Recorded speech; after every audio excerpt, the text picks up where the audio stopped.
Okay, it is now time. Extra credit to get the good grade. Yes, Joseph. Give me the American Conference. Oh. Yeah, I need to see Memphis knock off Arkansas, SEC team. And they've done some big things this season. Army defeated Kansas State. USF, we talked about them before. They knocked off Florida. They knocked off Boise. Tulsa and so when Friday. we get to the end and we start talking group of 5 teams, this is going to be huge for that conference. It's going to keep them in every conversation. I like that, Joey. Well, I'm going to go.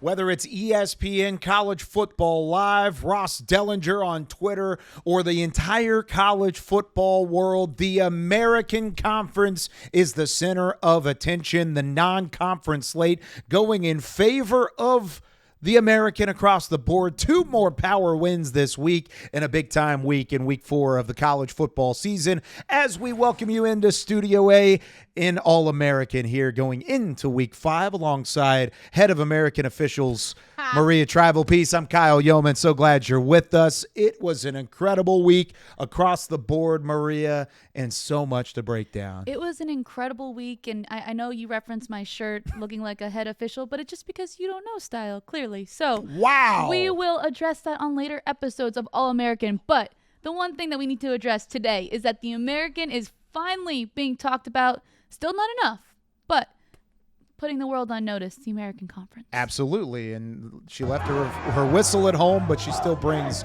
the flag on the play. Memphis doing their job all the way through, and an incredible start to the season, including this big-time win over the Hogs of Arkansas. That is a full-blown barbecue and something huge on the table for the Memphis Tigers as they're 4-0 and rolling in the right direction. We talk about social teams all the time. That was an aggressive post, but like I am here for it because how about put some respect on Memphis's name for once? We've talked about them lurking. We've talked about them not getting the attention they deserve, and we are seeing all these tweets about everything that Ryan Silverfield has done, everything that Memphis has done this year and in years past, and we're sitting over here like, we've been trying to tell you Memphis is a good football team, and they proved it again this week. Yeah, they absolutely did. I mean, I was honestly surprised when Arkansas jumped up 28-10 in this football game. And give credit to Arkansas. They were finding creative ways to get their skill players the ball early in this matchup. And that was despite Memphis, I thought, doing a good job at the line of scrimmage. I thought Memphis did a good job controlling the line of scrimmage, both on offense and defense. But just because the weapons were there for Arkansas, they were able to jump out to that big-time lead.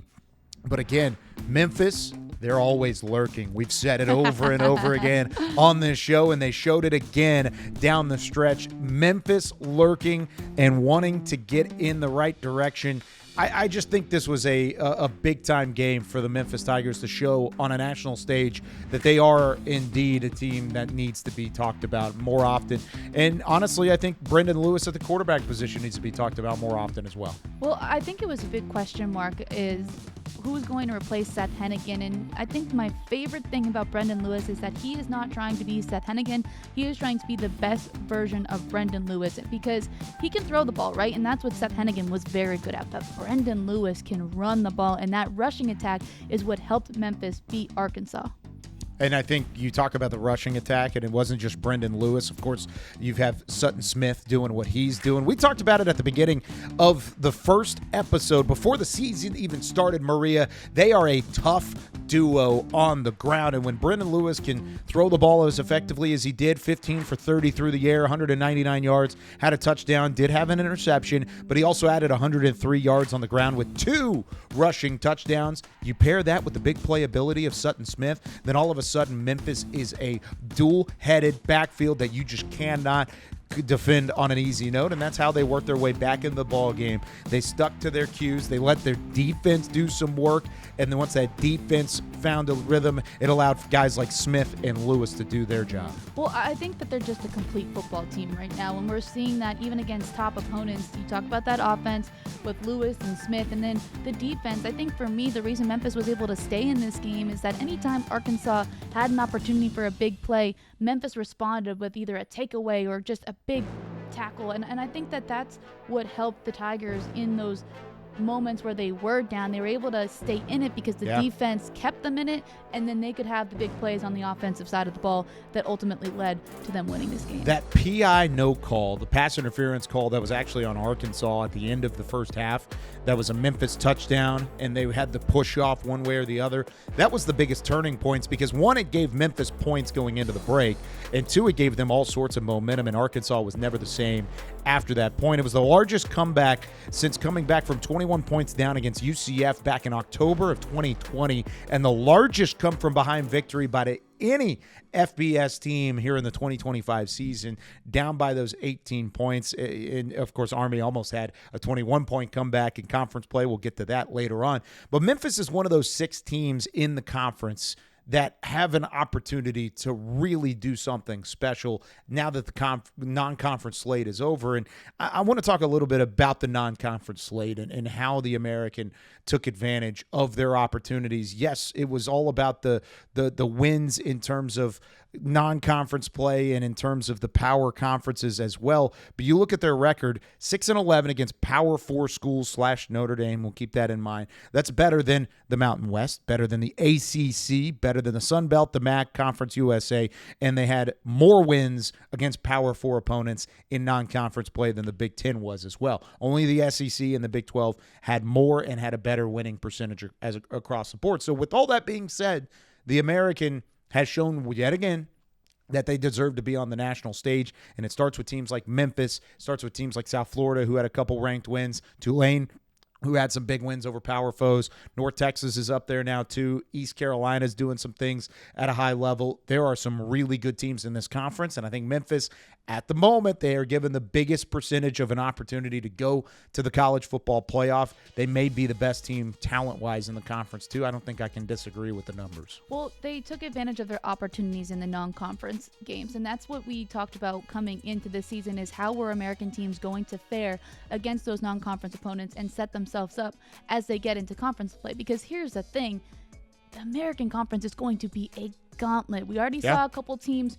who've played conference matchups, and now we have multiple teams going into league play. Memphis, one of them, going to have their first league game this week against FAU, and I think that you need to set yourself up coming into those games, because with how competitive the American is, it's not hard to slip up, not because you did something wrong or played bad, just because the other teams in the American are very good, and we saw that in the way that everybody performed in the non-conference. So I think this just speaks to the American as a whole, and I'm excited for conference play because I think it's also going to show the rest of the country just how good this league is. I'm looking at you, College Football Playoff Committee, that you haven't done your rankings yet. You won't until week 8. There's a little bit of time left. I know you're sitting on the couch watching these games, watching what happens.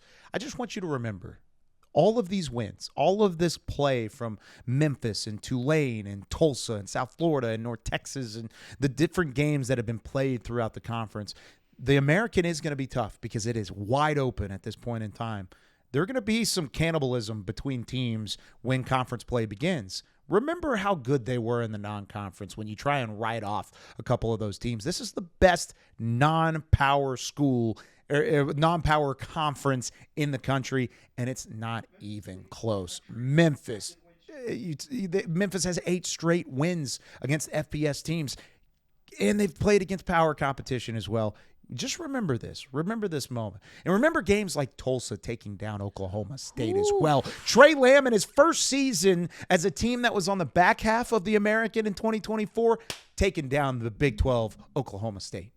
I've never been more proud of a group of guys, man. Hey, listen, that was a complete team program win. Yes, I'm talking from the freaking personnel department to the trainers, to the student assistants, to everybody that busts their ass to give you an opportunity to be successful. Listen, that was a statement win for this football team and this program.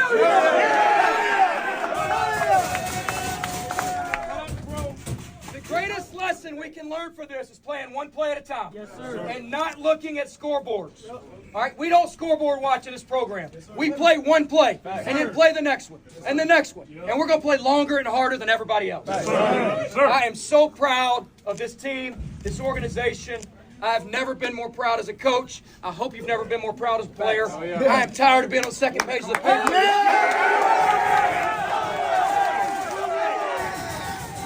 This is new Tulsa. Hey, new Tulsa on 3. 1, 2, 3. New Tulsa! New Tulsa making the front page news right there. Going into that Navy game, Kyle, Trey Lamb said that these next 4 games, we need to have a statement win. He had Navy coming up, Oklahoma State, Tulane, and Memphis. He said this is a tough part of our schedule. Absolutely. We need to have a statement win. You heard him say it there. There's that first statement that this could be a new Tulsa. Hey, and it's the first statement win like this, a victory in Stillwater, Oklahoma since 1951. It's been a long time since Tulsa's had the front page paper sort of win like that against Oklahoma State, for that matter. Of course, they beat the Cowboys back in 98, but that was in Tulsa. This is a fun game to break down because it was Tulsa dominated all the way through. Oklahoma State gets on the board with 3 points early. Then it was 16 unanswered from the Goldne Hurricane. How about the former Oklahoma State Cowboy back in his building in Braylon Presley, a family legacy. His brother was the all-time leading receiver or receptions leader in Oklahoma State history. He reels in this big-time touchdown grab in Boone Pickens Stadium, just saying, don't forget about me. I was once here. I'm no longer here, and I'm going to go ahead and make you pay on the other side, reeling in this 19-yard touchdown pass. That was a beauty from Baylor Hayes at the quarterback position. This was a fun game to break down, and I give a lot of credit to the Tulsa defense as well. They were unfazed in the front seven. You had guys make some huge plays like Ray Coney, who had 14 stops. Will Alexander and Leto Smith Jr. each had 10 stops apiece. There were 3 players that had 10-plus tackles in the same game. That's an incredible stat from a team that wants to have some level of nastiness on the defensive side of the ball. Well, the defense really rebounded from that Navy game, right? That was one side of the ball where they struggled a little bit, and you have to give credit to Ray Coney. He was someone that we sat down with and talked to, and he said when he transferred to Tulsa, he came from East Tennessee State with Trey Lamb, and he was unsure if he could play at the FBS level. He said, I was just kind of in my own, right? You're laughing about it now. Laughing. But he said he was kind of in his own head about it. He was like, I don't know. Like, I don't know how I feel here. And his strength and conditioning coach said, ball is ball. Those were the exact words. Ball is ball. You're a good football player. It's exactly how you played at East Tennessee State. Bring that here to Tulsa. And he just took that. He said something switched in his mind, and he's ran with it ever since. And man, it's certainly working out for Mr. Coney. Yeah, Coney's the leading tackler in the FBS, by the way, right now, after having the 14 stops against Oklahoma State. He just flies around the field. When you watch the film, it's just over and over and over again. You're seeing Coney. You can say the same thing for Jaden Burnett as well on the defensive line. He has 5 sacks through the first 4 games of the year. There was no Tulsa defender in all of 2024 that had 5 sacks on the season.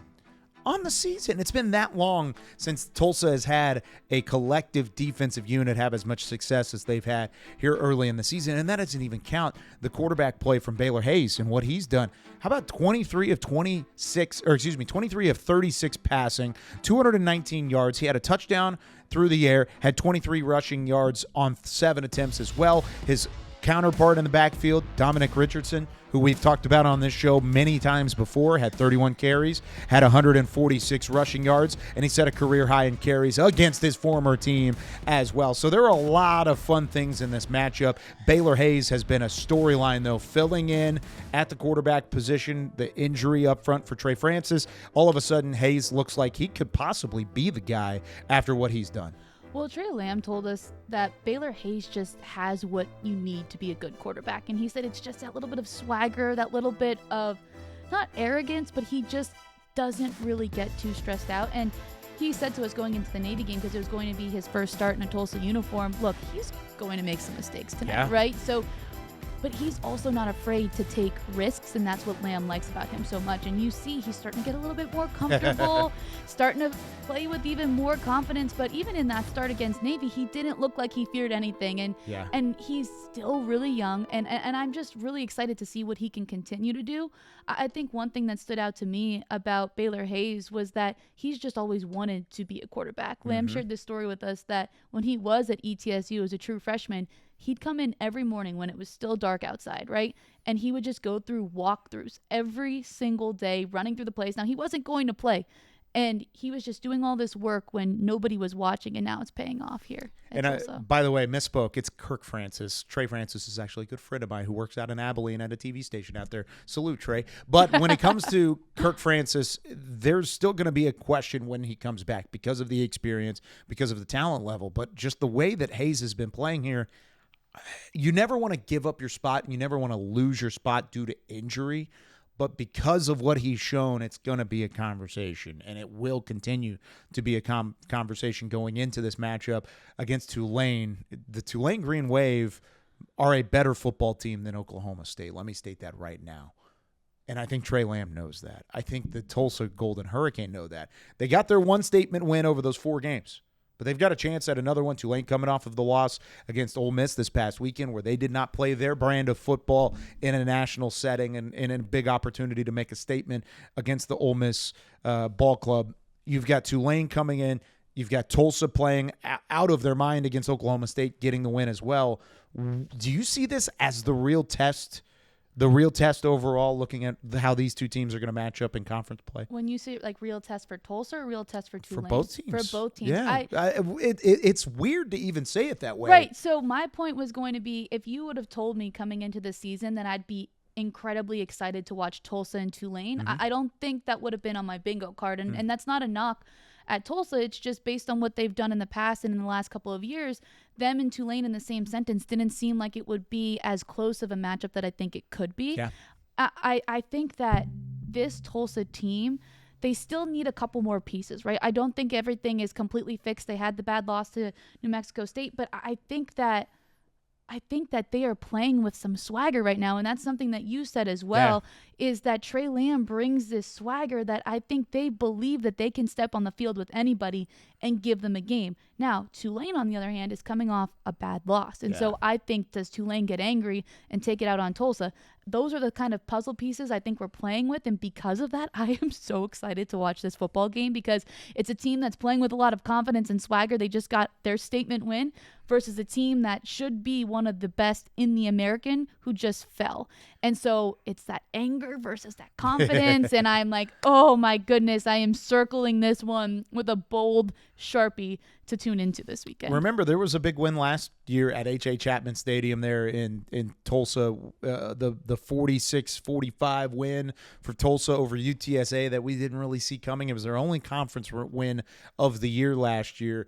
This is a different Tulsa team. I don't want to take Trey Lamb's mantra, but it's new Tulsa. This is Tulsa's team now, and it feels like there's a bit of a rally cry within that organization. Are they the better team than Tulane on paper? Absolutely not. Tulane's a better team. That's just plain and simple. Tulane should win this football game outright, but don't count out the Tulsa Goldne Hurricane because of the way they played against Oklahoma State. They're playing with some newfound confidence, and they've got some speed, as we've talked about on this show. They have the weapons, and especially when you've got a quarterback playing at a high level like they do right now with Baylor Hayes, can't count them out at any point in time. Speaking of not counting out, Army did everything they could to get back in the football game, down 21 points, forcing it to overtime against North Texas. But at the end of the day, it was the Mean Green that came out victorious on the banks of the Hudson. Willems back in the shotgun. Rolling right, throwing back in the end zone. Incomplete! It's over, and the Mean Green have won it in overtime.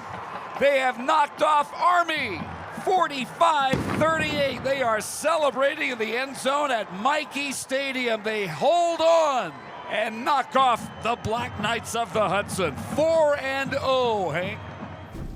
And speaking of Hank, we've got Hank Dickenson here on All-American. That was courtesy of the Mean Green Sports Network and the voice of the Mean Green, Dave Barnett. And he said it right. They held on 45-38 in overtime against Army. Hank, thanks for taking some time this week. I'm sure you're just now catching your breath from what was a wild second half. An Army comeback. North Texas did everything they could to try and lose that game, but they ultimately are 4-0 and they got it done.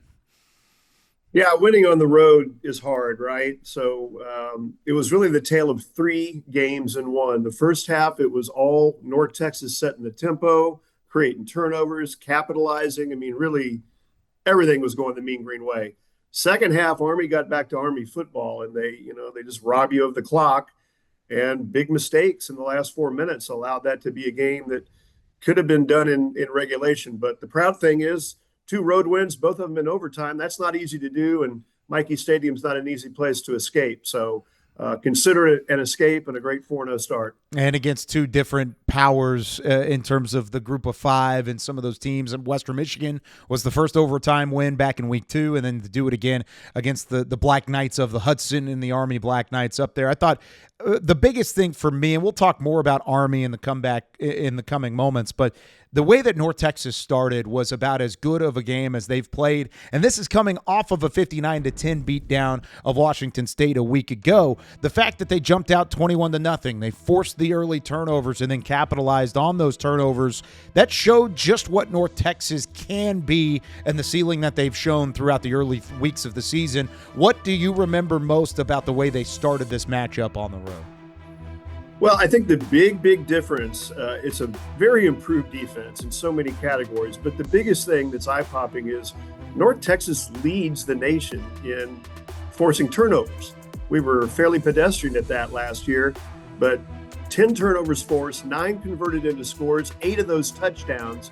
So, we use that phrase complimentary football probably way too much, but this is what complimentary football looks like: a defense that can get the offense the ball back, and an offense that knows they can either score from a big play, like you're seeing right there out of Army, or in the red zone where the Mean Green is drastically improved. So the turnovers really fueled the first half. Hank, you mentioned that North Texas defense, and we've talked a lot about Skylar Cassidy on this show. You're around the program a lot more than we are. So for you, what do you think is that difference that Cassidy has brought to the Mean Green? Well, obviously, the influx of players from a very good Sam Houston defense is a big part of it. And the fact that they knew the scheme, knew the system, knew the coaches. I mean, Skylar was given the opportunity to bring all of his guys with him, not only players, but coaches. So that part, I think, makes a lot of sense why they look improved. But I look at some of the guys that were on last year's defense that struggled that are now really playing well. I think it speaks to the fact that Skylar not only can scheme it up, but he's got great communication skills. If you bump into him, you probably wouldn't think he was a defensive guy. You might think he was an offensive analyst or somebody working on that side of the ball, because he doesn't look like the old grizzled defensive guy. But, man, I'm telling you, he's got just a really good pulse for what these kids want to hear and how they can, get in the right spots. And that's this is not a good example of the right spots, by the way. Most of the time, they have absolutely been where they need to be to make plays. I talked about it last week on the show, Hank, about how impressed I was at the way that they fly to the football, the way that they tackle as a group. That gang tackle mentality certainly on display under first-year head coach Skylar Cassidy. The Mean Green defense giving up just over 296 yards per game. That's tops in the American through the first 4 weeks of the year, and just 121 yards through the air on average per game, which is top 10 in the league, or top 11 in the country. So with all that being said, you're talking about improvements. Where are the individuals making plays in Skylar Cassidy's defense? Because like you said, he's putting these guys in the right spot to make plays. How is it all coming together? Well, you're getting some pressure from the edge with a guy named Ethan Day, who had played at Wyoming and actually played the Mean Green a year ago. He's also you and I called that game together. Yeah. He's been a really nice addition and really fits in. I think Ethan Weslowski, a carryover from last year, continues to make plays behind the line of scrimmage. But of the newcomers that came from Sam Houston, I've been very impressed with Trey Fields. Your Mike linebacker is your quarterback on the defense, and this kid not only looks the part, but he's constantly making plays. But, we can talk about Shane Witter, who didn't have as big a year last year. He's been an American Defensive Player of the Week already. Just really good contributions everywhere. Secondary, safeties, so much better. And that's why that highlight of the Black Knights getting behind the secondary at crunch time, that's an area that they were very disappointed in, because that's the kind of play you just can't make. But for the most part, the D has been making smart plays and giving this team a chance to win and being a part of the winning. And that's what you want out of a defense, that they can actually be a part of the winning effort. All right, let's talk about the offense a little bit, because that's something that North Texas and Eric Morris have been very good at in years past. But they bring in, not not bring in this year, but he was on the roster last year, but now they're starting Drew Mestemaker. So can you just walk us through that story and how you think he has really helped this Mean Green offense? Well, he's built differently than guys that we've seen in recent vintage. I mean, fans will talk about Mason Fine. He was an unbelievable quarterback, great leader, and a really tough kid. But durability and toughness are two different things. Mason was undersized and got pretty beat up by the time he got to his senior year.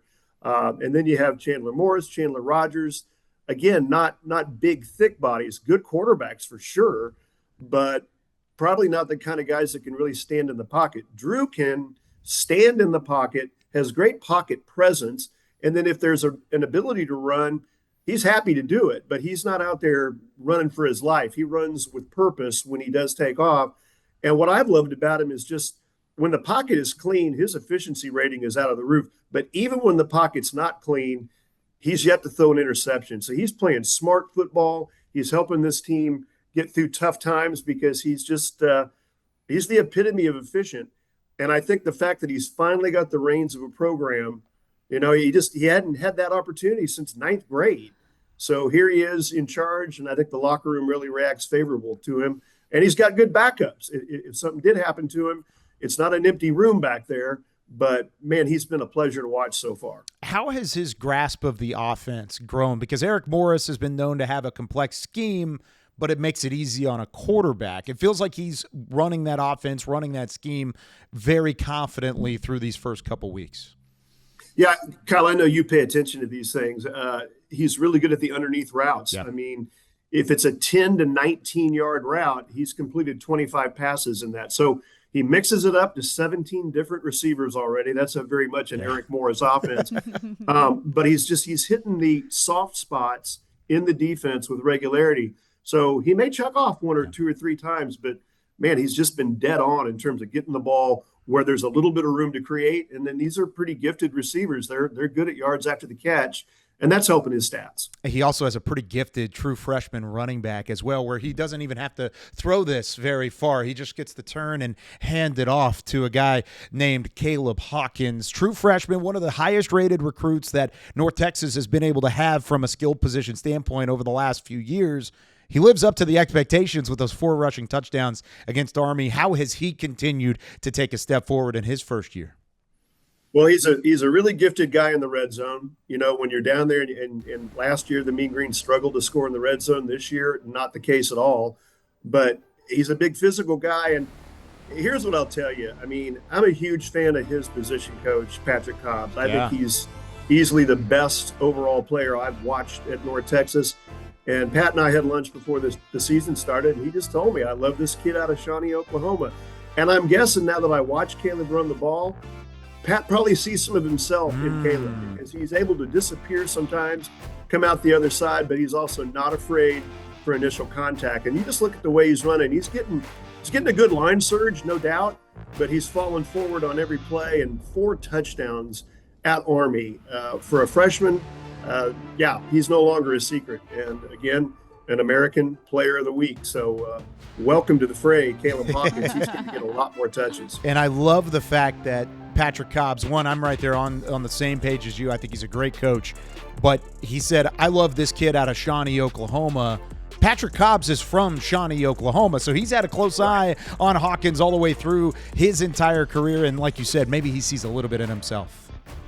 Yeah, I got on the plane. A happy plane's a great thing to get on, especially on the road. And I just walked past Pat. He just smiled and winked at me. I mean, he's got a guy that he loves, and that guy had a terrific game. And again, this may not be the vintage Army team that they had last year with Bryson Daly. Yeah. But going to Michie Stadium and trying to win, especially when they'd already been upset by Tarleton, it's just not easy. And we probably made it harder than it needed to be. But Caleb was a key cog in getting that win. Now they get to come back home, Hank. So they have South Alabama. What is it going to take for the Mean Green to continue to have the success that they've had through these first 4?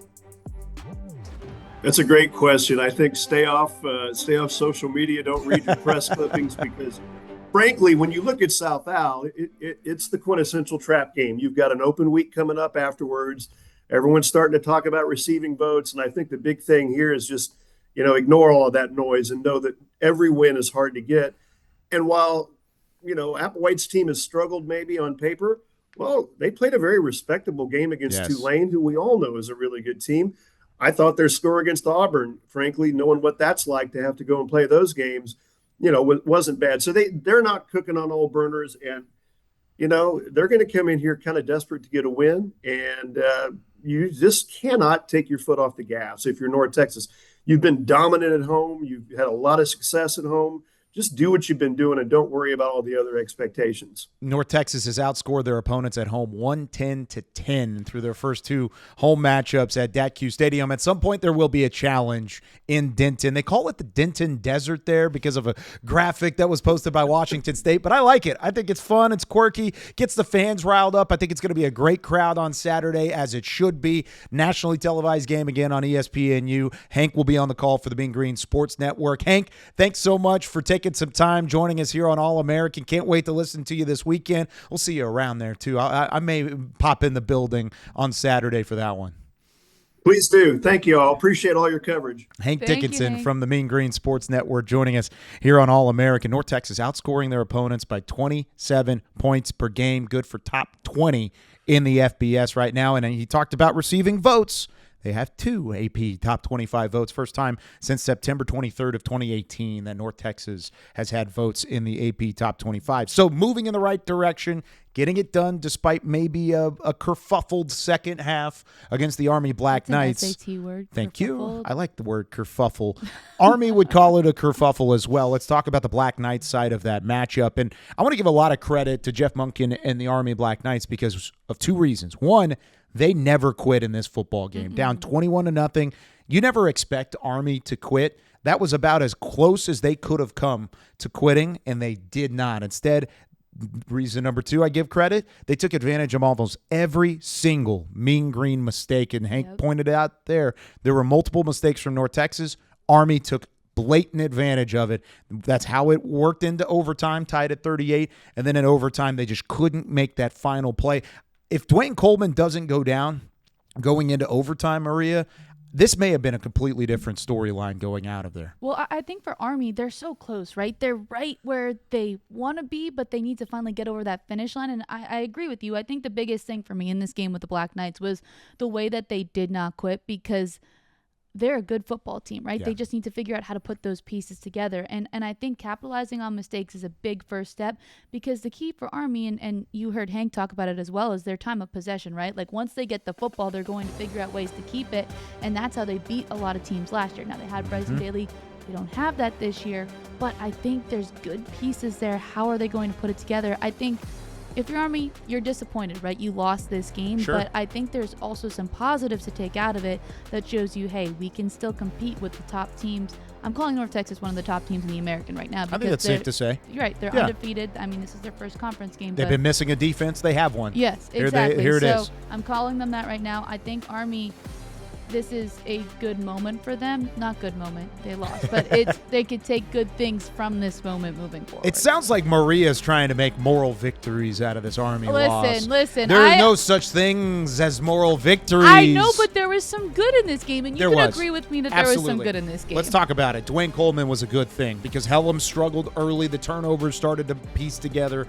And then Dwayne Coleman comes in and he totals over 100 yards passing, 100 yards rushing. One of 4 Army quarterbacks to accomplish that feat more than twice in their Army career, going back to 1996. So nearly 30 years, there's only been 4 guys to wear the Army uniform and achieve that more than once. And Dwayne Coleman is one of those guys. Bryson Daly, of course, as you mentioned, he achieved that 6 times. Coleman's already there twice. So, yes, I think there's a lot on the line for Coleman and his health moving forward. Remember, he left the game going into overtime and never really got a chance to come back in. Helms had to finish the ball game, and then it ended up in the miscue at the end that gave the North Texas Mean Green the win. But the fact that Coleman came in spot duty, played the way he did without the start, I think is something you can build on moving forward. The question becomes, is he your quarterback moving forward? I think that's the answer that Jeff Monken is trying to figure out, and he knows a lot more than I do. I really like the way that Dwayne Coleman played in this game. I do too. I've said it before, I think he's the better player. I think he's the more talented player. And we've seen him when he's fully healthy, the athleticism that he has, he can run the ball, he's strong.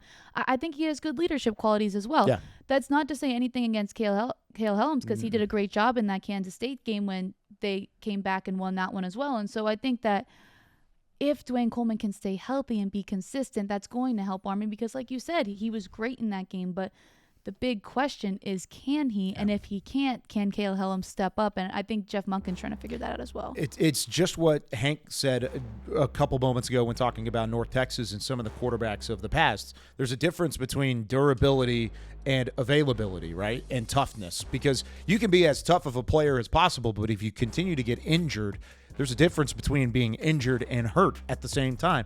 So can Coleman play through injuries, and is he available to play through those injuries? Whereas Helms, like you said, played very well against Kansas State. He's had some bright spots throughout his time, but he's not the same all-around player that you're going to get from Dwayne Coleman. And I think you got to make a decision one way or the other. Who is your starter? Who is your backup? Because you may have to use them both throughout the season if you're Jeff Monken and the Army Black Knights. Well, here's one thing that people might not realize if you're at Army or Navy in these capacities is that, okay, there's already a huge physical toll on your body being a college football player. Very true. But at Army, you are also doing your military training.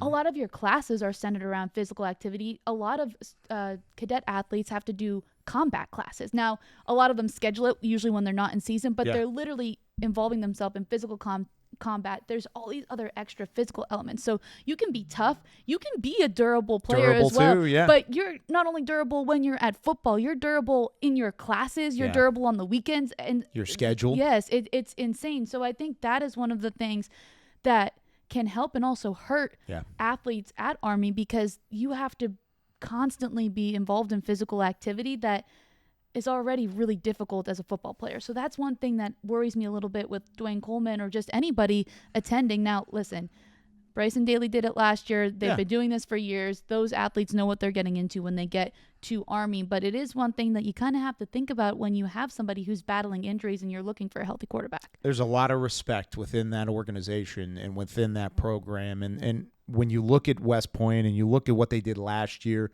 that was an incredible season. It's just not the same team here in 2025, and that's okay. This is still a good football team. They're still going to be physical. They're going to get back to running the football, and they've got a schedule coming up that they can take advantage of as well. Fun game matchup this week against a hungry East Carolina squad on the road. They've got a desperate UAB squad coming up on the schedule as well. How about Charlotte? You talk about desperation. They're there as well. Tulane is one of the better teams in the conference and a team that we'll certainly talk about all the way through the year. I think when you look here, you could win 3 of these 4 and get right back on track, be right on the doorstep of being in a bowl game again and continue to work your way to what matters most, which is postseason success and, of course, the Army-Navy game at the end of the year. You got to peak at the right time if you want to be there. There's a chance for Army to still win some games while still climbing to that peak. Yeah, and to my point earlier, I think my main thing of what I was trying to say is that it's not time to hit the panic button yet for Army. I agree. There's still a lot of good that can come out of this season. There's still a lot of good in this team. You take away the 21-0 start, they vastly outplayed North Texas. Yes, and I think this is my big key for them coming up in their next matchup against East Carolina. What did we say they did well against North Texas? Take advantage of their mistakes. Absolutely. What did East Carolina do when they lost to BYU? Made a ton of mistakes. So if Army can capitalize on East Carolina's mistakes, I think that starts them off in a good position coming into this game this week. Let's talk about that against BYU this week. East Carolina, certainly a team that has some talent, has some ability to move forward. They take on a really good BYU team. Let's let that be very, very clear. They had a chance in this ball game. 3-3 at the end of the first quarter, held BYU to a field goal to start the second, and then the end of half scenario was just a mess. And Caden Hauser trying to force a pass in the red zone, got it picked off. Back against his own wall, tried to force it again into a play that was clearly not there. And then an easy pick for Evan Johnson, who just jumped the route, read it the whole way through. Easiest pick six you'll ever see. Here's that interception on a bootleg outright. You look at Caden Hauser. He thought about running. He decided against it, immediately threw it into traffic with 3 BYU Cougars there. You just can't give a team like BYU, who has the talent level, RIP to that ref who just got leveled on the sideline, by the way. But you can't give a team. Yeah, you did. You do match today. There is no way you give them those opportunities, and they're not going to take advantage. And I think the thing with Katin Houser is he's a really good quarterback, right? We've talked about the success that he has had offensively, but even coming into the season, the big question mark for him was what was he going to do in terms of interceptions. He's thrown too many, and we've seen him do that last year, and it was something that Blake Harrell also addressed with us at Media Day, is something that he's really been working on and trying to get better at. And I think, as you mentioned, they come from him just trying to force things that weren't there, and that can sometimes happen when you're playing an opponent like BYU. Yeah. You know they have a really good defense. Try to do too much. Yep, and you're just trying to will your way to help your team have success. And I think that Katin Houser will go back and look at this and take a breath, and he'll probably go over it, review it. I don't think he makes those same mistakes again, but trying to force things is where you put yourself in a really bad position because, as you said, this is a really good BYU team. And if you want to be successful against them, you have to do every little thing right. And ECU just didn't. Yeah, it's all about the details. And one of the coolest things, it was one of the immediate shots following the pick six. He threw the pick six to Evan Johnson. He runs into the end zone. The celebration is still happening. A lot of BYU fans in the building there in Greenville this week. But the shot was Katin Houser, helmet still on the sideline, talking to his coaching staff and having an immediate conversation, an immediate dialogue back and forth. And from that point forward, it wasn't perfect from East Carolina, but there were things that the Pirates did well in the second half. So, like you said, I think the film is there. They're going to review it. They're going to look at it. They're going to get better as they go along. Remember what happened last year with East Carolina. Stumbled at this point in the season, had the coaching change. I don't anticipate a coaching change. That's not what I'm saying. But I do anticipate them to get better as the year goes along. The Pirates are not out of the race when it comes to this American picture. I think they're one of the top 6 teams in the conference. And if you ask me, 1 through 6, like I said early in the show, all have a chance to win this conference, and they're one of those 6. So right now, it's a learning moment. It's something to keep in mind, keep in the back of your head. Learn from these mistakes against good secondary players and good defenses like BYU, like what they've seen this year, and then don't let that be the case when you take on teams like Army that they play early in this week. This is going to be an interesting matchup on Thursday. Army comes to town, goes to Greenville, coming off of the game against North Texas. And then, of course, we just talked about the defense for BYU. Army's going to try and take advantage of every one of those mistakes along the way. And so that would be my keys for East Carolina coming into this game, is to limit those mistakes that you had against BYU. I think you need to play a much cleaner brand of football. And I feel like that almost sounds like coach speak, because that's what every coach is going to say, right? But I think it becomes even more prevalent when you're playing a team like Army, because they're going to try to take away as many offensive opportunities as they can. They're going to try to hold on to that ball for as long as they can. So every little play that Katin Houser has, he needs to make, and he needs to clean it up a little bit. I can't wait for this matchup. It's going to be an offense from East Carolina trying to clean things up versus an Army defense trying to clean things up, but both are very talented in their own right. Thursday is going to be a phenomenal conference matchup. One of the conference matchups in week 4 that we had our eye on were the Rice Owls taking on the Charlotte 49ers. We've had great conversations with Scott Abel throughout the season, and I've said it on this show before. I love me some Scott Abel. They get the win over the Charlotte 49ers. They go to 3-1 for the first time since 2001. Woo. And how about that? He's the first coach to start 3-1 in a season, in his first season since 1967 in that Rice Owls program. That's a long time, Maria. Listen, when we sat down with Scott Abel, and I think even when I first met him and we did those introductory coaches interviews, I was jealous. I know, I'm sorry. Thanks. But you eventually Thanks got for the to meet invite. him. It's all right. I invited you the next time we sat down with him, right? We did. Yeah.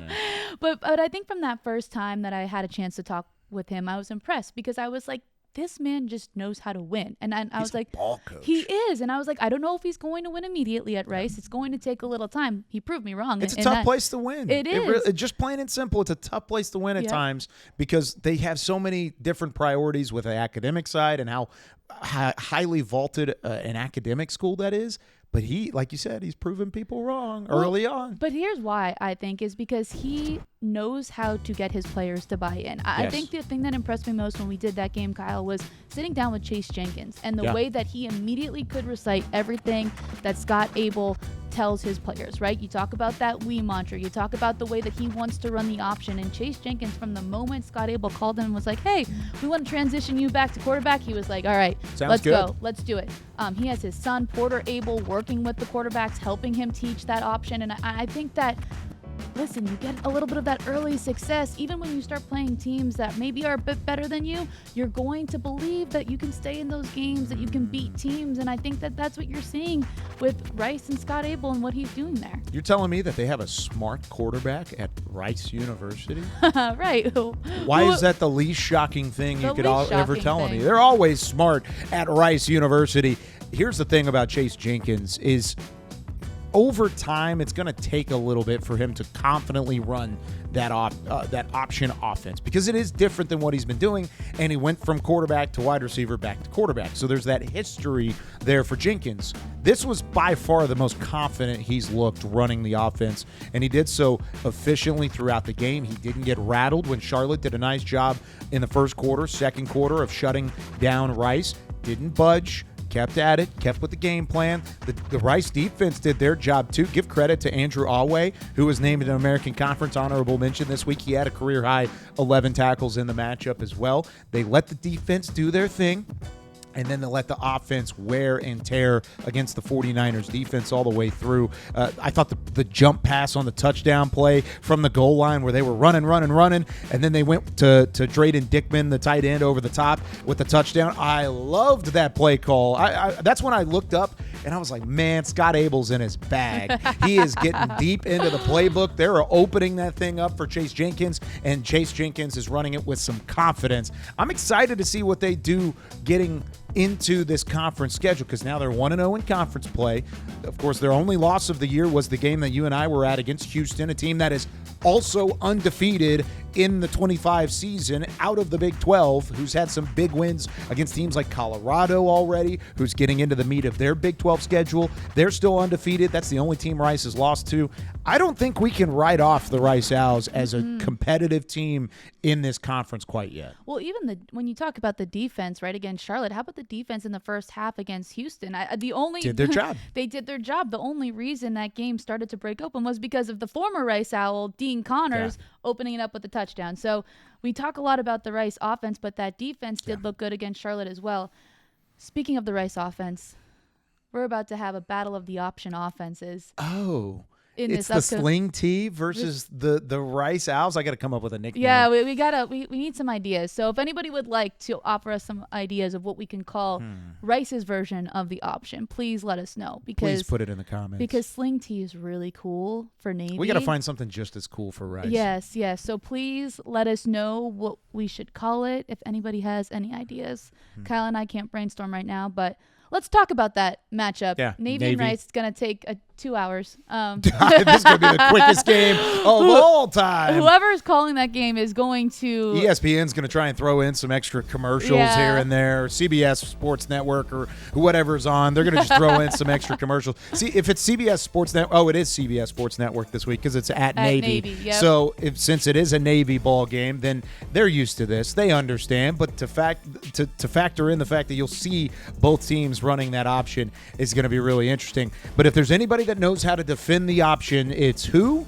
The Navy midshipmen. It's the Navy defense, because they see it in practice every single day. Yep. The Rice Owls are going to need to be, and let me just emphasize this word a little bit, perfect. They're going to need to be perfect in their execution. Add some creative wrinkles, which we know Scott Abel's got. They've got a little bit in the bag still. I said they got into it a little bit against Charlotte. They're going to have to go deep into Santa's bag, all the way down to the toys at the bottom of it to try and figure it out. Are you calling Scott Abel Santa Claus right now? Maybe if he brings home the presence of some cool play calls, then I'm here for it. All right. The Rice has the speed to challenge, but Navy has the better discipline and probably more depth on their roster. So this will be tough for Rice, but I don't think you can count them out.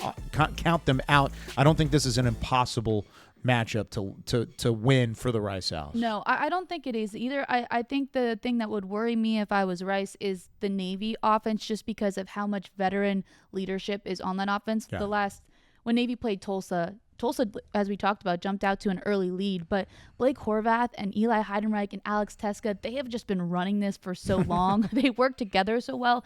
And the thing about the Navy offense is Drew Cronick is throwing in his own wrinkles every single week. And so I think that's where it's going to be difficult for that Navy. And I think also, too, for me, the other thing is the Rice defense also is going to have to maybe struggle a little bit with all those different wrinkles for maybe Cronick. I think so, but if you look back at the way that Rice plays defense, they rely heavily on the interior of their defensive line, so that's automatically going to force some things out wide, and then that's when their linebackers like Alway can play free. And I think there are two really talented linebackers in that Rice defense and at that Rice second level that can have success in a game like this. I think it's going to be interesting. Whoever gets off to a fast start is going to have a really good chance to win this football game. Rice has to get off to a fast start. If they don't, they're going to really struggle against Navy. If Navy gets off to a fast start, they may be able to pull away a little bit. But I think Rice, if they can have a solid first quarter, just like they did against the Houston Cougars, and they're able to keep this thing close, I think it'll end close whenever it's all said and done. One thing I was thinking about, too, is does Rice have an advantage because they are playing against an option in practice every single day? Like, maybe I don't know. That's like my question that I was like. It's a little bit different. Yeah. Just the way the scheme plays and the way that the players are utilized. I mean, Blake Horvath is a tank that can throw. Yeah. I mean, he is a that's dude. Right? And Chase Jenkins, it's more speed. So when you've got Navy, that's more power oriented and more physical as a team, and then you've got the passing element and the finesse element added in to the sling tee that the Navy midshipmen play, then I think it is going to play a factor opposed to what Coach Abel's going to throw out there from kind of a speed element and more of a finesse game on the ground. No, just all little wrinkles that we're trying to piece together. Wrinkles, that's the word for this game, is who's going to have the better wrinkles. And I like agree. the good kind, not like the aging, getting wrinkles kind. Leave your iron at home. I want all the wrinkles. I want all of it to happen. Moving on, let's talk now about South Florida. A team lost to Miami, but big rebound against South Carolina State. And you know what, Kyle? You look at the final score of this game, South Florida putting up 63 points. But for me, the key was the defense. I think when I was watching, I mean, I was on the call for this game, but as I was on the sidelines, that's what impressed me most was the aggressiveness, the physicality, and the speed of the South Florida defense. And as I was watching it in person, I was like, now I understand how they beat Boise, how they beat Florida, because their defense is just really good and scary. Subtle flex from Maria Trivelpiece. I would like to mark that as I was on the call for this game on the sideline in Tampa Bay, Florida. No, it's okay. It's okay. Here's the thing. I think they were mad. I think the South Florida Bulls were upset that they gave up 49 points to Miami last week. That in a national stage, in a way that they could have said, hey, we're not only the number 18 team in the country, but we're a tier 1 ball club like we really truly believe we are. They didn't play the brand of football that they wanted to play at Hard Rock Stadium and against that Miami Hurricane squad. So what did they do? They returned home in front of a great crowd, by the way. I thought for a team that is playing an FCS squad coming off a loss like that, I thought South Florida as a community really showed out at Raymond James Stadium for this matchup, which I was happy to see. And they put on a show, 63-14, made it happen all the way through. Of course, Byron Brown did his thing. That was an incredible throw. That's from the 50. That's just a dime. I mean, I almost got hit on this because I was like transitioning to the other side of the field, and I like was not anticipating for him to throw the ball that far. See me walking away? Oh, there you are. Yeah, there I am. I see it. See me running away? I would trust Byron Brown with my life. The fact that he threw that ball all the way into a bucket from the 50-yard line, and then they have the speed to run away as well. This is not a surprise. They were supposed to beat South Carolina State. They're the better team, but it was the way that they did it, with the physicality, with the execution on offense. They got back to what they do best in terms of just both of those elements. Now they go into the off week, and then they get Charlotte to start conference play next week.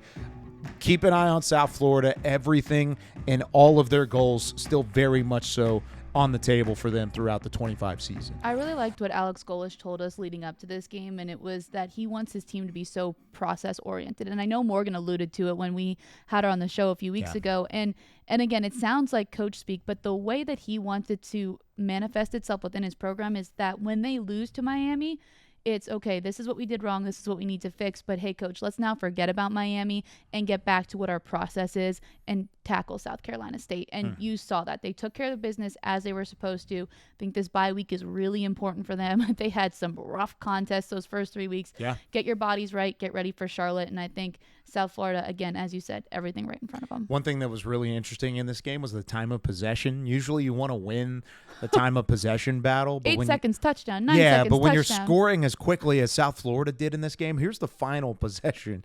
43 minutes and 7 seconds for South Carolina State. Their team was on the field. Their offense was on the field just the whole game. I mean, it was pretty wild. South Florida only had the ball for 16 minutes and 53 seconds, and they put up 63 points. That means you are efficient with a capital E at the front. Impressive stuff from Alex Goldne and company. I still think there's still a team that can make the college football playoff, that can win a conference title. They just had the get right game. They got right in the get right game. They did. Moving on. Moving UTSA? on. Let's talk about UTSA. Let's do it. Speaking of getting right. Getting right. A team that takes down Colorado State 17-16, the final score. Of course, Robert Henry doing his thing. Whoop, there he goes. Goodbye. I don't know why you would do anything other than just hand him the football. I would just keep handing him the football until somebody proves that they can stop him, because here's the thing.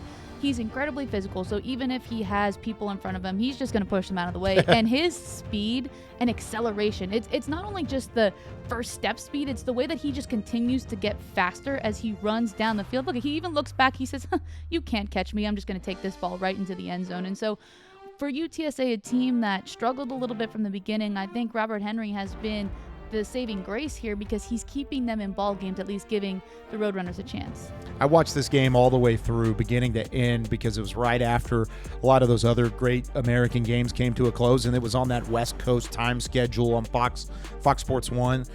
This was a rough game to watch on both sides. I mean, it was a game where Robert Henry did his thing.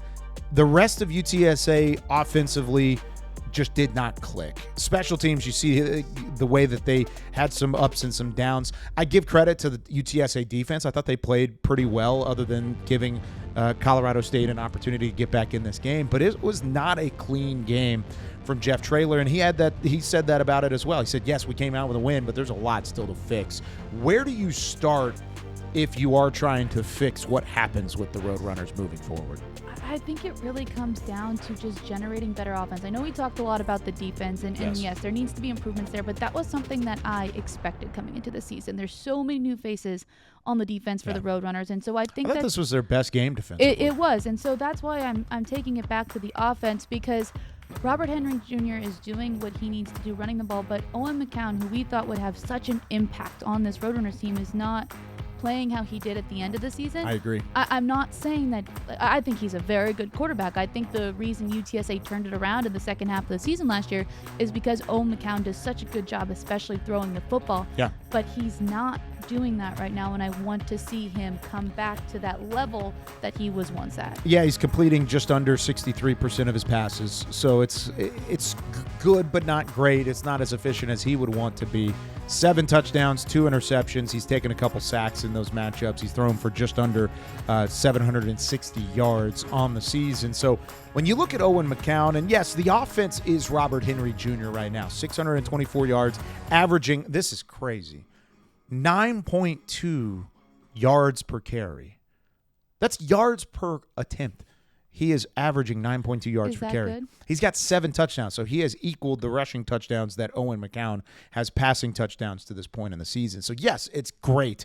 And he's one of those guys that he can do a little bit of everything. Total 220 all-purpose yards for the 5th best single-game total in program history against a team like Colorado State, who had a vaulted defense, and some guys on that side of the ball that'll probably play on Sundays. He charted 225 last year against North Texas, one of the worst defenses in the country in 2024. So when you look at Robert Henry, he's the offense. He is what you've got to build around. But there's still plenty of guys outside of him that you have to get going. The wide receiver position hasn't been as impressive as it was in the past. Devin McEwen has done his best. He's probably their number one target. 4 receptions, 50 yards in that matchup. Of course, we talked about McCown. Went just 14 of 27 for 173 yards and a touchdown against that really good Colorado State defense, so keep that in mind. But as they get into conference play, you're going to have to find confidence somewhere. You're going to have to find success and consistency somewhere. They haven't seen it yet, but they've got a chance to do so starting next week because they go into a bye next week against the Temple Owls on the road. And then I think this is the perfect scenario for UTSA because you start off losing your first 2 games and then you come back and you win. And so I think that having a victory under your belt coming into the bye week is really important because now those little mistakes that we just talked about, now those problems isn't the word that I want to use, but some of those things that you want Owen McCown to do better, you can work on them during this bye week. And then you're coming into conference play. It's a fresh slate. You know that you can win games. You won games even when you didn't play at your best. And so I think that UTSA is in a really good position as they head into that matchup against Temple. You remember last year? This is the turning point of the UTSA season. This bye week going into the Temple matchup next week. And here's why. Last year, 2-2, they lost to Texas and they lost to Texas State. So a top 25 team, and then, of course, Texas State, a close rival regionally. UTSA has the same schedule so far. They're 2-2. They lost to Texas A&M, a top 25 team, really good top 25 team, and then you lose to Texas State at home. So same result to this point in the season. Last year, when we thought the same thing, okay, they have a little bit of momentum. They beat Houston Christian in their 4th game of the season. They didn't have a bye week first. They had to play East Carolina on the road at first, and then they went into a bye week, and then they played Rice. But they lost those 2 games. They lost to East Carolina. They lost to Rice, and then all of a sudden, you're looking up, and Jeff Traylor saying, uh-oh, we're 2-4. We thought we were going to contend for an American Conference title, and they were 0-2 in conference play. So with all that being said, they found their rhythm. They won 4 of their next 5, and they ended up being close to the team we thought they would be. So you cannot afford to waste the bye week. You cannot afford to waste the opportunity at hand to go 2-0 against Temple and against Rice, because if not, you're going to be in the exact same scenario as you were in 2024 as a team that just did not live up to the expectation and live up to the hype going into the season. They still have a chance to do all of that, even though they squeak out this win against Colorado State, and I thought it was an ugly win, but wins are wins. A win is a win. You make it happen however you can. Now you have a chance to get right, get back into conference play, and take advantage over these next couple of weeks. This is a big moment for the UTSA Roadrunners starting this week, and it starts with the bye week. Yep, and I think that they have, like we said with South Florida, I think they still have a lot in front of them, right? Their story is still very unwritten. I think that this is a huge opportunity for them as they approach this bye week. What do you do with it? I guess we'll figure it out. UTSA not playing this week, though. Yep. We do have some other American Conference teams that are in action. And the way you put that, I thought we were about to go into Natasha Bedingfield, staring at the blank page before you open up the dirty window. Yep. This is the blank page. This is the blank page before you. All these teams have an opportunity to start their conference slate on a high note, except for Army, who's already played in conference play. Rice already started their conference play on a high note. You get a chance to really do some damage this week. What games are you watching for? Ooh, all of them. Here's another really cool thing about. A lame I know. answer. Let me finish. Sorry. I'm not done talking yet. I think that this week's super excited for the American because every single game is on a linear network. And I love that. I love it. I think that, we talked about the American getting the credit that it deserves. This is at least a step in the right direction. All the games are on linear. I'm going to try to have every screen going. I think I'm really interested in that Rice-Navy matchup just because I'm excited to see what that game looks like. Option v. option. Yes, so I think that's going to be super exciting. But yeah, I'll have all the screens going. I'm excited for some American Conference football this weekend. I'm going to be in the building for that North Texas-South Alabama matchup at DAC Stadium in Denton. North Texas has won each of the 2 contests in the past against South Alabama. Last year was a barn burner, if you remember. 52-38 win in Mobile, Alabama for the Mean Green. That contest had over 1,100 combined yards of total offense. There was a blocked punt for a touchdown. You had Damon Ward go off for 12 catches, 230 yards, and 2 touchdowns. He won a National Player of the Week award because of that. I think that's going to be a different ball game, though. And North Texas 9-point favorites opening up at home against South Alabama, but not a game they can take lightly. Can the Mean Green, who are receiving votes in the AP Top 25, continue their momentum into that matchup and go 5-0 for the first time since, I believe, 1979? It's been a long time since they've been 5-0. Yeah, well, you'll be in the building for that, so you'll have to give me the first-hand report. I'll give you the rundown. North Texas, fun team to watch, but another team that we covered this week who was not only fun for us to watch, but the entire nation was watching as Memphis beat Arkansas, and Sutton Smith joined the show. Oh, Sutton Smith, after a bad mesh, comes up with a huge play. Sutton Smith, the Tigers are roaring at home.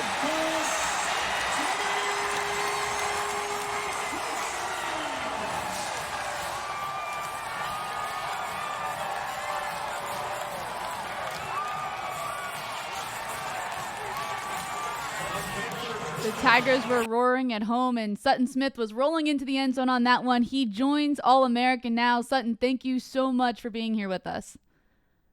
Oh, yeah. Thank you for having me. Well, we had to have you on the show, especially after that last play. So let's start with that. Can you just walk me through, as you were running into the end zone, what was going through your mind? Man, when I was running through the end zone, it was an amazing feeling, heading down that sideline, knowing we were finna go up over Arkansas. So it was a great feeling. And, I enjoyed it on the sideline with my teammates, and we was able to close out the game. So it was a lot of fun. But, before I even took the handoff, I knew I had one man to beat. And then when I hit the open field, I knew I would score. So it was a good play. It was a good play. So, yeah. It was a good play. It was a big play as well. And I think the most interesting part about this game was that your team was trailing by 18 at one point. Yeah. So can you tell me, what was Coach Silverfield's message to you guys as you were trying to find your way back into this one? Yeah, nobody panicked. We went into the locker room at halftime. Like I said, nobody panicked. He told us to keep swinging. And I'm just trying to, encourage my teammates and everybody, game's not over. The whole second half to play, we getting the ball back. So, everybody kept their composure, and we just stayed together as a team and really took it one drive at a time, and we was able to get it done. How was the rest of the team responding to that? Like, who were some of the leaders to pull everyone together to say, all right, guys, we can still win this one? I'm on the offensive side, so of course, the QB, me, O-lineman, it was just a whole team effort, and we knew what we had to do. We knew what we had to do, and before it went our way. So we thankful and glad for that. Let's talk about your QB and Brendan Lewis. He had quite the game himself. What has it been like playing alongside of him, especially in these big moments? Yeah, it's been fun. He's an excellent leader, and just having two, people in the backfield who can run the ball. So that's hard to cover as a defense. So I see a lot pre-snap alignment. A lot of the linebackers' eyes are everywhere because they don't know if he's going to keep it or give it to me. So it's just a great duo to have in the backfield, and then playing alongside a versatile quarterback who can run, throw the ball downfield, and we're establishing a good relationship off the field as well. And we're coming together and being on the same page. My old quarterback Seth Henneken, we had chemistry, and my new one Brendan Lewis, we're developing that chemistry as well. So I'm glad he's here, and I'm glad he's a Tiger. You can see the two of you just starting to gel and be on the same page. So what do you think it would look like when you guys are at your very best, when you peak, especially with the run game?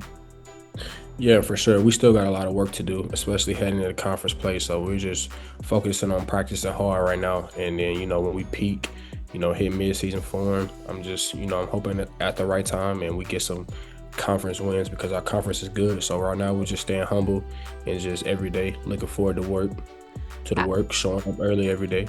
So, yeah. After this game, Memphis was receiving a lot of national attention, but maybe it was some attention that should have been warranted earlier. So what do you think it is about this program that you want people to pay attention to, especially now you've put the Tigers on the map with this win over Arkansas? Well, it's not a surprise to me, and it just starts with, just our program and just, the culture we've built and just the work we put in. Yeah, the work we put in every day, just not taking days for granted. It's like a grit and grind city, and we just build ourselves around that and just getting better every day, and just really overall just love and, how college football can be nowadays, and just, having an actual team and an actual, solid program. So thankful to be here. You mentioned the way that college football is with so many new puzzle pieces every single year, but it seems that Ryan Silverfield does such a good job of creating culture quickly and also getting guys to stay at Memphis. So for you, what has it been like playing for him in your time as a Tiger?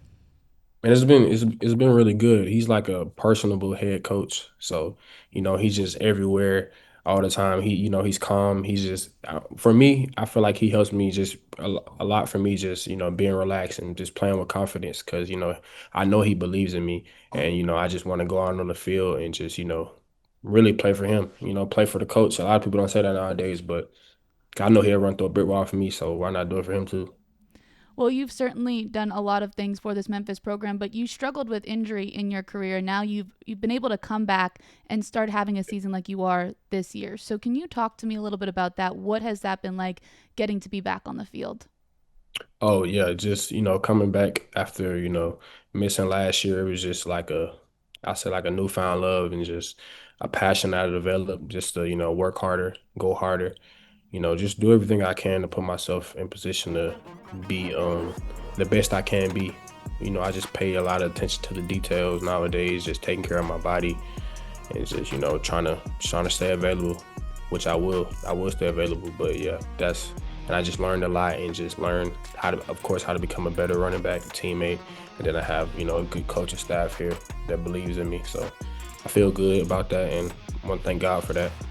Certainly looks like the hard work is paying off early in the season. Now, you and I were just talking about the gauntlet of the American Conference with so many teams performing so well out of league play. Now you're getting ready for your first conference matchup. So what has the messaging been like from coach, from some of the leaders on the team to get ready for Florida Atlantic? No, I feel like we just know like this is the biggest game of the year. We haven't done nothing yet. So, and just in my mind, I just want to stay humble and hungry because I know what it's like, to be at the bottom or whatever. But just want to stay humble and hungry. Don't get complacent or anything. We beat a team, and now you got to beat the next one. You got to keep working. So all the focus on the world is on our next opponent. We just try to take it 1 week at a time. I think that's a good way to approach it. Sutton, thank you so much for taking the time to join All-American today. The Tigers have been so much fun to watch. Can't wait to watch you the rest of the season. Thank you. It'll be a good one. Thank you for having me. Great stuff from Sutton Smith. And I love how, one, he's stayed humble all the way through this process. Yeah. And it's still early in the season. He's got an opportunity to become a superstar in the American, and great conversation that you had with him there. Yeah, he was just so awesome and candid about what that game was like, what the atmosphere was like. And I'm excited to see that team play, especially opening up with their first conference game. We just talked about the gauntlet of the American, and they're going to get their first test against Florida Atlantic. Yes.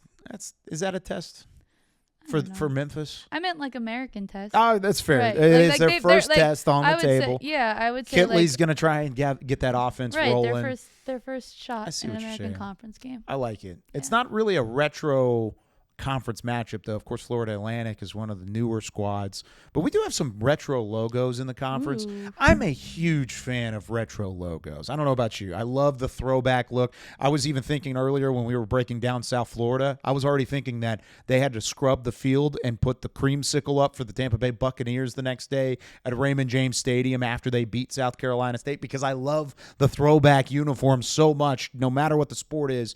Let's play either or here. Ooh, which one is better between the competition element of these American logos? Let's go ahead and start things off. See what our first pairing is. Ooh. Do you like the current Army logo, which is on the right, or do you like the throwback Black Knight logo on the left? I normally like a retro logo. I like the new Army one better. Oh, you like the modern day look? I'm taking the modern Army on this one. You know what? I'm going to go against you. Yeah. I think the throwback logo is so much better. This was also the Army that I grew up with. This is from like 2006 to like 2015, right around that area. Give me the Army logo, the old one. Okay. I do like the new look, and honestly, I like their new uniforms. Yeah, I think they're better than their old ones, but the logo is better as a throwback logo. Ooh, FAU. I'm going to go with the new logo here. I'm going to agree with you. You know, it's funny because I was looking at some of the retro logos and I was like, man, I'm going to pick retro for all of these. But first two, I'm liking the new ones better. They used this from like the early 2000s. It was like until like 05, I think, is when they used this. But they've gone with that owl look ever since then for the most part. I just think it's a meaner look. And the wings on the throwback logo are a little bit too like wimpy to me. Yeah, I want like a sweet looking owl. And I don't know, it's kind of a wimpy looking You know what owl. I like, and all the women watching this will appreciate it? The new owl's eyebrow game is just phenomenal. Like, I don't know if he eyebrows gets are on them fleek. threaded or waxed or microblading is like a new trend now, but phenomenal. I need to know his eyebrow lady because on point. Oh, this one's going to be tough for me. As a North Texas graduate, I love their logos across the board. The logo on the left is called the Flying Worm. It's from the Hayden Fry it looks era. Like a worm. It is. It's the Flying Worm. Okay. It's from the Hayden Fry era, who was a Okay. great coach for many, many years in the collegiate football ranks. Oh, the one on the right is the soaring eagle that they use now. This is tough. Do you want me to hop in here? Yeah. I'm going to pick the new one again. And because I love how the new one looks on the helmets. Like when they have like the wings. Yeah. They've I got don't know the what that wings. was. That was my attempt to explain the wings. But yeah, I'm 3 for 3 on the new ones. I really didn't think I was going to go new one. I think I'm going to go 2 of 3. I like the current one. The current one? Yeah, I like No the current flying logo. worm. It's a sweet logo. I Yeah. mean, it's recognizable for anybody. I mean, that's just a sweet logo. Yeah. Give me the new one, North Texas. Oof. This is tough. UAB, new logo on the right, old logo on the left. I've been on record of saying that the current UAB logo is one of the best logos in all of sports. I agree. And I'm going to stick here, even though I do think the old logo is really sweet. I like it. I'm on the new again. I don't know. I really thought I'm dropping a football here. I know. I'm 3 Drop of the 4 pass. of current logos. Yeah, I'm 4 for 4. All the new ones. That's unbelievable. We finally got a retro. Memphis's retro logo is so we're going much Memphis cooler. retro. Yep, Yeah. the MSU there. Yeah, The Memphis actual, State. Yeah. Yeah, the actual tiger, like colored everything. Yeah, I liked a little bit of orange pop in there. All right, I'm going with retro on this one. Yeah. New one. Sorry. You don't like the pelican? No, I like the wave. This one's tough. He's riding a wave. Although I will say, if you got me an oversized crew neck with With that the old a logo pelican, on it? I would rock that. Like, I love a good retro logo crew neck in the fall. I know I live in Texas now. Like, fall doesn't like get Happen. cold. Yeah. Period. I know that's been a little upsetting. This is like my first real fall in Texas because last year I was like, I didn't know what was happening. I was just in a new state and like, but I want a crew neck with Tulane. I don't know what pelican. you're talking about right now. I'm just trying to figure out what the retro logo. I know, but I'm trying to keep everybody entertained as you look at the camera quizzically because I think people are like, come on, Kyle, pick one. Is that what it is? I'm going to pick the old logo. Okay. I like the new logo. Yeah. I love the wave, the fighting wave of Tulane. Give me the pelican. And also the fact that like they've got like the pelicans on the baseball bats for baseball are pretty sweet. Yeah, pretty This is easy for me. The old logo. Give me the Charlotte 49er with the beard. Yeah, it's pretty And the cool. pipe. I was gonna say he has the. Give me the what is throwback that, a logo. Pickaxe? Is that what it's called? Yeah. Right? Yeah, it's a Yeah. pickaxe. That thing. Give me the old logo. Retro. Oh, retro. Old logo 100%. all day. Old logo, 100%. I want that in a crew neck for sure. And I get the new lore of the Navy logo and how it does have some significance. Rolled though. goats. That's Give where me it the came goats, from. Give me baby. Wait, can I share a fun Navy thing? You Absolutely. know, I forget what the technical term of it is, but there are mids that are assigned to take care of the goats. And their sole job is to protect the goats and feed the goats. And in my last job, I actually got to interview a women's lacrosse player who was one of the goat herders. And before football games, she'd have to make sure the goat was where it needed to be and that people didn't steal it. It's really cool. That is pretty cool. Yeah. With have all that black being goats. said, I'm going with the old Navy logo because Me too. they've had that forever. I mean, it was from like 95 or so to like 2014. Give me the goats, baby. Roll goats. I love it. Hope you had some fun. We'll do this again, I think, at some point with the rest of the logos. There's some other great throwback logos that we did not get to here on this episode of All American. But you know what it is time to get to? top plays. A little top plays. You want to get us started here, Maria Trivelpiece? Let's do it. We're going to start on the soccer pitch. We have men's and women's soccer, but we'll start with women's. This is the Battle of the Owls. Kirsten Ruff in net for the Rice Owls. Bats it away. We love some good goalie saves. I love a big save. Off of the corner kick, too. Boop. No, thank you. Boop. No, thank you. Not today. Not today. Denied. Very nicely done on the soccer pitch. We're going to go to the football field. We just talked about him a couple minutes ago. UTSA, their offense is give this guy the football. It is Robert Henry Jr. Get down the sideline. Roll, young man, rumble. Keep on rocking into the end zone. Touchdown, UTSA. He is incredible. 220 all-purpose yards. All right, I'll take that all week. I like the alliteration. Roll, rumble, Robert Henry. Roll, Robert, rumble. Run. Lots of that. Lots of R's. Alliteration. Okay. Okay, let's get to some men's soccer here. We love some teamwork from the Memphis Tigers. The cross over there, boom, boom. Miller Lashley is the one who finds back of the net, but nice little sequence there from Memphis. You said Lashley? Lashley. Isn't that a cool That's a great last soccer name. Yeah. I know, right? He lashed the soccer ball there. I don't know if that's an accurate term. I don't know. Maybe not. But it's cool. It's cool. It's still a cool last name. I want to see this one more time. Just off of that crosser. Boop. Into the middle, off the header. Too good. Too good. I don't use that boop when I call soccer matches. I think you should start. I only use it here. Maybe I should start.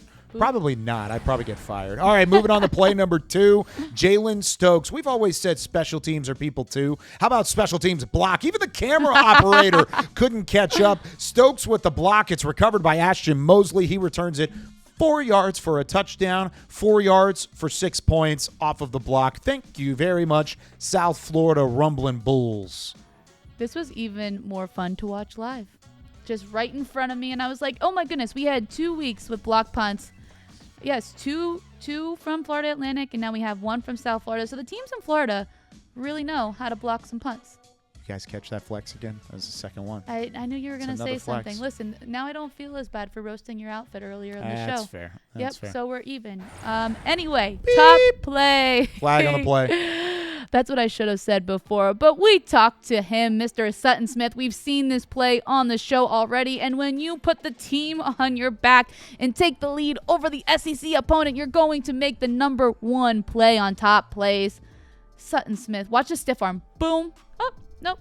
Find his way all the way to the end zone. Very nicely done. Big time touchdown. I do have a bit of a gripe with the top plays. I have a bit of a gripe. I do. When do you not have a bit of a gripe? This play, I really do, and I love Sutton Smith, and I love what he does. But the fact that you did not include the punch out that saved the game, the fumble forced when Arkansas was driving inside the 10-yard line, and you had the punch out to win it. Chris Bracey, I want to give you some love, my friend. That was the play of his life, and he didn't even make the top 5 in the plays. It saved the game for Memphis. I'm not disagreeing with you. I know, but hey, Memphis is number 1 either way. You know, at least it's a bonus play I could throw into. You know what? I ask for input. You know who never gives me input? That wasn't on our text thread. Well, listen. That was not on our text thread. I'm just saying, I love input. Okay. But anyway, we'll talk about it. We'll talk about it later. next week. Yeah. That's going to do it for us here on All-American. For the head of American officials, Maria Trivelpiece, I'm Kyle Youmans saying so long. We'll see you next week. Week 5 of college football is here. Hope you had fun with us. We'll see you next week from Studio A.